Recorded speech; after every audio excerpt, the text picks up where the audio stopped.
Бакар Дрис қатал және қарапайым өмір сүрсе де, жігерлі жас жігіт. Бір күні ол Филипп есімді адамға қамқоршы болу үшін жұмыс сұхбатына келеді. Филипп сал ауруына шалдыққан және өте бай. Басқа үміткерлерден айырмашылығы, Дрис бұл жұмысқа орналасқысы келгендіктен келген жоқ. Оған мемлекеттік әлеуметтік жәрдемақыларды алу үшін тек қол қойылған сұхбат сауалнамасы қажет. Сұхбат барысында Дрис Филипппен дауласа бастайды. Тіпті оны музыка туралы дауға шақырады. Ол сондай-ақ Филипптің тартымды көмекшісі Магалимен ашық сырласады. Оның мінез құлқы қатты, тітіркендіргіш және мүлдем кәсіби емес. Алғашында Филиппе одан үзілді-кесілді бас тартуды жоспарлаған. Алайда, біраз жанашырлық танытқан Филиппе келесі күні Дристің сұхбаты туралы құжатқа қол қоямын деп уәде берді. Сұхбаттан кейін Дрис кетпекші болғанда, ол Филиппенің үйінен жасырын түрде сәндік жұмыртқаны алып кетеді. Содан кейін ол өзінің кішкентай және толып жатқан үйіне оралады.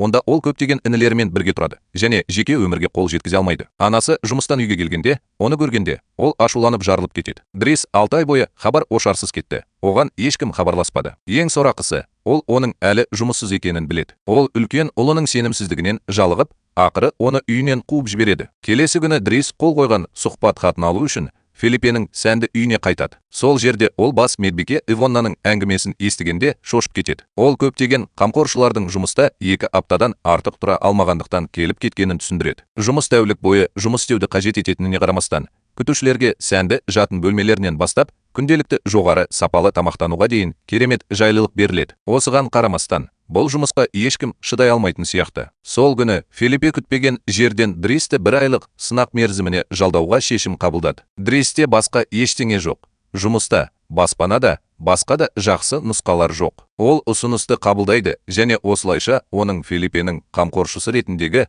оғаш жаңа рөлі басталады. 2 түрлі өмір мәңгілікке өзгермекші. Бұл қол тигізбейтіндер. Тәрбиеші болған алғашқы күнінде Дрис қателеседі. Ол Филиппке массаж жасағанда, аяғын сусабынмен жуғанда, тіпті әдейі ұйықтап қалады. Филиппенің жансызданған аяқтарының үстіне ыстық су құйып, оның бірдеңені сезіп тұрғанын тексеріңіз.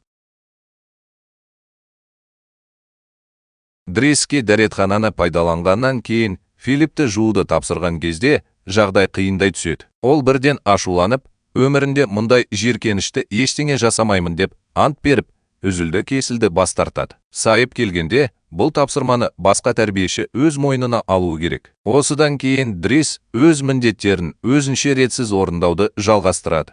Бәрін кездейсоқ және тек өзінің көңіл күйіне сәйкес жасайды. Келесі күні Филиппті өнер галереясына апаратын уақыт келгенде, Дрис жедел жәрдемге ұқсайтын көлікті пайдаланудан бас тартты. Оның орнына ол әлдеқайда сәнді көлікті таңдады және рөлде өткізген әрбір секундынан ләззат алатыны анық. Өнер көрмесінде Филиппе 1 сағат бойы дерексіз картинаны қарап отырып, Дрис мүлде абдырап қалды. Дрис үшін бұл кенептегі ретсіз суреттен басқа ештеңе емес сияқты. Картинаны ұзақ зерттегеннен кейін Филипп кенеттен оны 41 000 евроға сатып алуды шешті. Дрис таңғалды, бірақ ол Филипптің керемет бай екенін біледі. Сондықтан онымен келісуден басқа амалы жоқ. Көп ұзамай Филипптің достарының бірі оған Дриске абай болуды ескертті. Ол Дристің ұрлық жасағаны үшін жазасын өтеп, жақында түрмеден шыққанын түсіндіріп, оны дөрекі және қауіпті адам ретінде сипаттады. Ескертуге қарамастан, Филипп Дристің адамдар ойлағандай жаман емес екенін айтады. Ол Дристің кеткеніне өте риза екенін айтады және Дристің адамдарды күтпеген жерден жігерлендіретін сирек таланты бар деп санайды. Келесі күні Дрис Филипп туралы таңғажайып құпияны ашады. Ол Филипптің Элеонора есімді әйелге хат жазғанын біледі.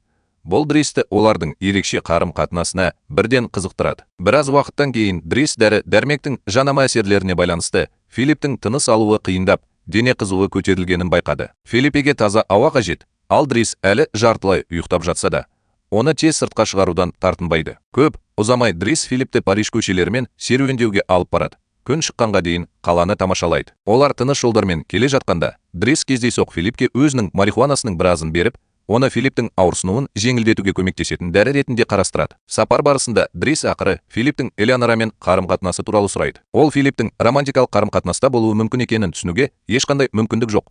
Оның денесі мойнынан төмен қарай толығымен сал болып қалады. Филипп дыбыстар мен эмоциялар арқылы әлі де жақындық пен қалауды сезіне алатынын түсіндіреді. Содан кейін ол марқұм әйелі Алиса туралы айтып, ол үшін әлі де көп нәрсені білдіретін естеліктерімен бөліседі. Алиса мейірімді және сүйіспеншілікке толы әйел болды.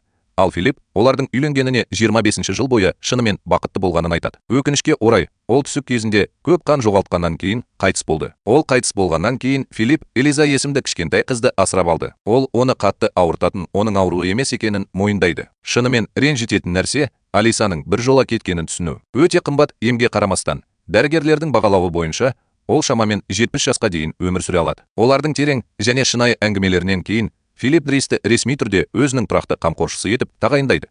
Оның сынақ мерзімін қаншалықты жақсы орындағанына таң қалды. Сонымен бірге Филиппе Дристен бір кездері Алисаға тиесілі сәндік жұмыртқаны қайтаруды сұрады. Филипп Дристің үйден ұсақ заттарды ұрлап жатқанын әу бастан ақ білген. Дрис жұмыртқа туралы ештеңе білмейтінін жоққа шығарады. Ал шын мәнінде ол оны қайда қойғанын ұмытып кеткен. Келесі күні Дрис інісін мектептен алып кетуге барады. Жолда ол полиция бөлімшесіне келеді. Себебі оның бір ағасы марихуанаға қатысты іс бойынша ұсталды. Бақытымызға орай, оның інісі адамы әлі кәмелетке толмағандықтан босатылды. Филиппенің үйіне оралғанда, Дрис Филипптің Элеонораға арнап өлең жазып жатқанын көреді. Магалидің көмегімен Дрис бұл өлеңді мазақ етіп, оны қарапайым флирт деп санайды. Ол Филипптің Элеонорамен 6 ай бойы қарым-қатынаста болғанына қарамастан, ешқашан жеке кездеспегенін білгенде қатты таңғалады. Жағдайдың қаншалықты белгісіз және ыңғайсыз екеніне ренжіген Дрис бұл мәселені өз мойнына алады. Ол мәселені өз қолына алып, Филиппті ақыры Элеонорамен тікелей байланысуға итермелейді. Филипп сонымен бірге Элеонораға өзінің суретін жібереді. Біраз уақыттан кейін операға бірге барған кезде, Дрис Филипптің өзіне деген сенімділігін арттырып,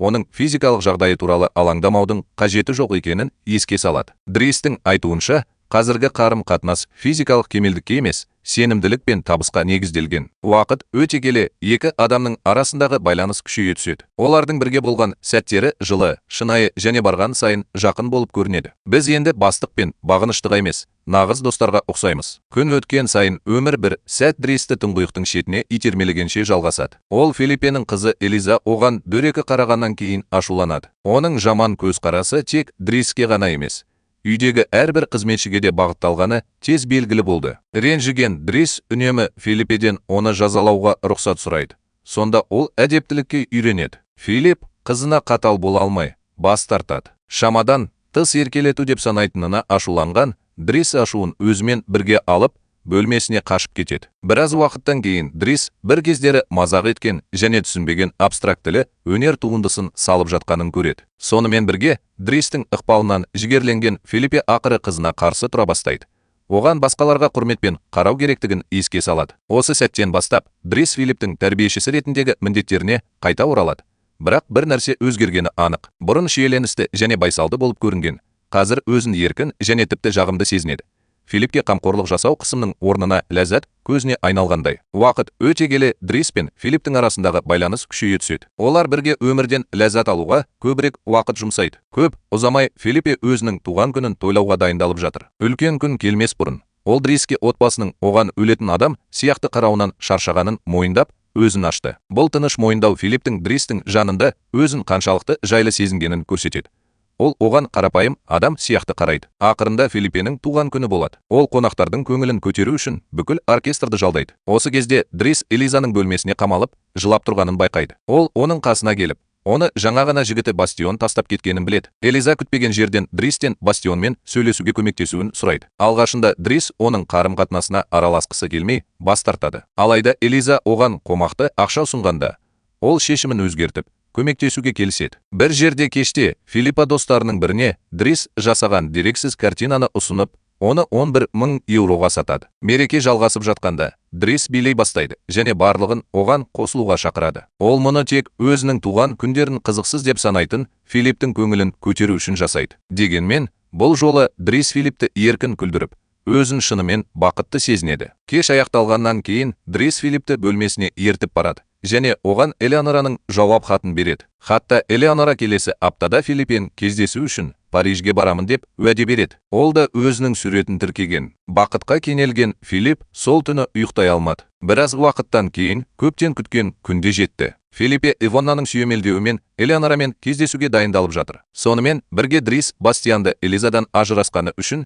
кешірім сұрауға мәжбүрлей алады. Осыдан кейін Дрис анасына жұмысқа барады. Әлі күнге дейін өзін кінәлі сезініп, тыныш кетер алдында оны алыстан, ол одан сайын қобалжыды. Ол оның жағдайын көріп, оның сал болып қалғанын түсінгенде, көңілі қалуы мүмкін деп қорқады. Оның уайымы тым күшейіп, оны жеңе алмайды. Енді шыдай алмаған Филиппе кетуге бел буады. Өкінішке орай, шығуға қарай бет алған кезде ол бейсаналық түрде әдемі және талғампаз әйелдің жанынан өтіп бара жатыр. Ол қасында келе жатқан әйелдің Элеонораның өзі екенін түсінбейді. Күндер өтіп жатыр. Ал Филиппе оны ұмыту үшін барын салуда. Соңында ол Дристі өзінің жеке ұшағымен өзіне қосылуға шақырады. Олар ауада болған кезде Филипп Дриске 11 000 еуро береді. Бұл ақша Дристің бұрын салған және сәтті сатылған дерексіз картинасынан түскен пайда екені белгілі болды. Филипп сонымен қатар Дристі абстрактілі өнерге деген шынайы таланты бар екенін айтып мақтайды. Осы сәттен бастап олар күндерін саяхаттап, бірге өмірден ләззат алады. Олардың қарым-қатынасы енді жұмыс беруші мен қызметкердің қарым-қатынасына ұқсамайды. Керісінше, бұл сенім мен ортақ тәжірибеге негізделген шынайы достық сияқты. Олар ақыры үйге келгенде, Дрис інісі адаммен бетпе-бет келеді. Адама марихуана ісіне қатысқаны үшін анасы оны қуып жібергеннен кейін Дристің жұмыс орнына келеді. Мұны көрген Дрис ашуланып, оны үнемі қиындық тудырғаны үшін ұрсады. Көп ұзамай Филиппе Дристі жеке әңгімеге шақырады. Ол Дристің өткені мен жеке өмірі туралы сұрай бастайды. Дристің беті ашылып, оның бастапқыда Африканың Сенегал қаласынан жетім қалғанын және 8 жасында асырап алынғанын айтады. Ол әрқашан анасы деп атайтын әйел шын мәнінде оның тәтесі. Оның шын есімі Бакари және Адамада әкесіз дүниеге келген. Дрис өзінің анасы деп санайтын әйелдің үйге жиі кеш келетінін, содан кейін күтпеген жерден жүкті болғанын түсіндіреді. Осы қайғылы оқиғаны тыңдай отырып, Филиппе терең қайшылықтарға тап болады. Ол әрқашан көңілді болып көрінетін адамның өткені қиын және қайғылы болғанын түсінеді. Содан кейін Филиппе қиын шешім қабылдайды. Ол Дриске бірінші кезекте отбасылық мәселелерін шешуге және өз өмірінде тұрақтылыққа қол жеткізуге көңіл бөлуі үшін күтуші болып жұмыс істеуді тоқтатуды айтады. Филиппе сонымен қатар Дристі жақсы болашаққа лайық деп санайды және ол мәңгі қамқоршы болып қалмауы керек. Ол Дристі күту оған қанағаттанудан да көп пайда әкелгенін және оның шынымен де кетуін қаламайтынын мойындайды. Бірақ дос ретінде Филиппе бұл шешім Дристің игілігі үшін деп санайды. Келесі күні таңертең Дрис Филиппенің үйінен кетуге дайындалып жатқанда барлық қамқоршылар қатты қайғырады. Дристің болуы үйге жылулық, күлкі мен бақыт әкелді. Ақырында олардың бәрі ажырасып кетеді. Дрис ағасы Адаммен бірге үйден кетеді. Үйге қайтып келе жатқанда, Дрис пен Адама жұмысын жаңа ғана бітірген анасын алып кетуге шешім қабылдады. Оның алдында тұрып, екеуі де бастарын төмен түсіріп, кешірім сұрап, сөмкесін тез алуға көмектесті. Ол оларды қуып жібергенде қанша ашуланса да, ақыры анасының жүрегі жұмсарады. Ол Дристі де, Адамды да кешіреді. Ал үшеуі бірге үйге қайтады. Біраз уақыттан кейін Дрис компанияға курьер болып, жұмысқа орналасуға өтініш береді. Осы уақытта Филипптің жаңа күтушісі болды. Дегенмен, бұл жаңа күтуші бұрын Филиппке әзілмен және жылулықпен қарайтын Дриске ұқсамайды. Филипп барған сайын тыныш және тұйық болып барады. Ол өзін жайсыз сезінетіні анық және ол бұрынғыдай көңілді емес. Бір күні түнде Филипптің тыныс алуы қиындап кетті. Күтуші көмектесуге тырысқанымен Филипп бас тартты. Оның жағдайының нашарлап бара жатқанын көрген Ивонна ақыры Дриске хабарласып, оның қайтып келуін сұрауды шешеді. Келесі күні Дрис оны шығарып салу үшін Филипптің үйіне қайта келеді. Дрис пен жаңа кездесу Филиппті бір уақытта бақыт пен қайғыға толтырады. Дрис Филиппті өскен сақалы мен қалың мұрты туралы мазақ етіп, оның көңіл күйін бірден көтереді. Әп сәтте екі достың арасында таныс байланыс орнап, бәрі қалай болғанын еске түсіреді. Көп ұзамай Дрис Филиппті бір жерге бірге баруға шақырады. Жолда Дрис абайсызда жылдамдықпен келе жатыр және оларды жылдамдықты асырғаны үшін полиция тоқтатады. Тез ойлана отырып, Дрис Филиппенің байлығын өз пайдасына пайдаланып, полиция қызметкерлерін Филипптің шұғыл медициналық көмекке мұқтаж екеніне сендірді. Оларға айыппұл салудың орнына полиция қызметкерлері оларды тікелей ауруханаға дейін шығарып салады. Олар келіп, полиция кетіп бара жатқанда, Дрис Филиппті достар сияқты бірге уақыт өткізу үшін алыс жерге апарады. Ол Филиппені таза ауамен демалуға және табиғаттың сұлулығынан ләззат алуға мүмкіндік беру үшін жағажайға келеді. Филипп өзінің сәнді үйінде тұрып, көптен бері мұндайды бастан кешірмеген. Келесі күні Дрис Филиппті мейрамханаға түскі асқа шақырды. Дрис үстелге отыра салысымен кенет маңызды іспен айналысу керек екенін айтты. Кетер алдында Дрис бір кездері Филипптің үйінен ұрлап алған сәндік жұмыртқасын қайтарып береді. Содан кейін ол Филиппке жақын арада ерекше біреудің келетінін айтады. Дрис Филиппті дастархан басында жалғыз қалдырады. Оның кенеттен кетуі Филиппті абдырап қалды. Ол бұл ерекше адамның кім болуы мүмкін екенін білмей қобалжыды. Ұзақ күткеннен кейін әдемі әйел пайда болып, Филипптің қарсысында отырады. Бұл Элеонора екені белгілі болды. Филипптің хабарынсыз Дрис бұл кездесуді жасырын ұйымдастырды. Ол Филипптің Элеонораға деген сезімі әлі де күшті екенін әу бастан-ақ білген. Дрис олардың алғашқы кездесуін алыстан бақылап, тыныш бақыттан жымиды. Ол Филиппенің сүйген әйелімен қайта қосылуы оның шынайы дос ретінде бере алатын соңғы сыйы деп санайды. Демек, Бұл оқиғаның адамгершілігі мынада: кейде іштей ең қатты күйзеліске ұшыраған адамдар бір-бірін құтқарады. Ал махаббаттың ең қайғылы түрі — біреуді жіберу. Ақырында сіз өзіңізді қайтадан тірі сезінесіз.